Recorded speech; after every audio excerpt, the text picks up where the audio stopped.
ఆనంది అయితే అలా మౌనంగా ఉండడం చూసి పూజారి తాత, అమ్మ కుట్టి నువ్వు చెప్తావా నేను చెప్పాలంటే, చెప్తాను పూజారి తాత, నా డేట్ ఆఫ్ బర్త్ అని చెప్పి తన డేట్ ఆఫ్ బర్త్ చెప్తుంది. అది విని ఇందమ్మ ఒక్కసారిగా షాక్ అవుతుంది. ఇక నేనే ఈ ఇంటి మనవరాలు అనే చెప్పేలోగే ఇంతలో జ్యోతి బయట ఫోన్ మాట్లాడుతుండగా తన చీర కొంగుకైతే ద్వీపం అంటుకొని మంటలు వస్తాయి. అది చూసి కుట్టి అయితే జ్యోతమ్మ అంటూ పరిగెత్తుకుంటూ జ్యోతి దగ్గరికి వెళ్ళి ఆ మంటల్లో ఆర్పడానికి ప్రయత్నిస్తుంది.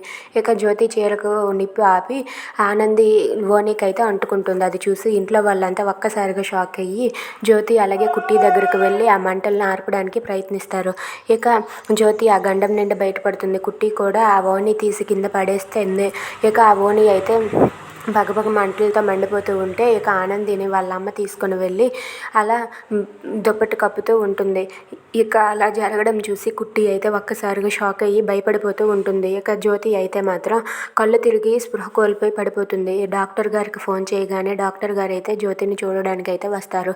ఇంతలో కుట్టి నువ్వు డ్రెస్ చేంజ్ చేసుకొని రా అమ్మ అని చెప్పి హైమావతి అంటుంది. ఇక డాక్టర్ గారు వచ్చి జ్యోతిని చూసి ఏం పర్వాలేదు, తను కొంచెం భయపడినట్టుగా ఉంది అంతే, ఇంకేమీ కాదు, మీరు జాగ్రత్తగా చూసుకోండి, ముందు తనకి ఏమైనా ఫుడ్ ఇవ్వండి, పొద్దున్న నుండి ఏమీ తినలేనట్టుగా ఉంది అని చెప్పి అంటారు.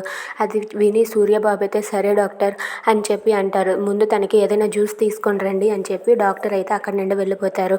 కుట్టి అయితే జ్యోతమ్మని చూసి బాధపడుతూ ఉంటుంది. Thanks for watching friends. Please subscribe our channel. Thank you.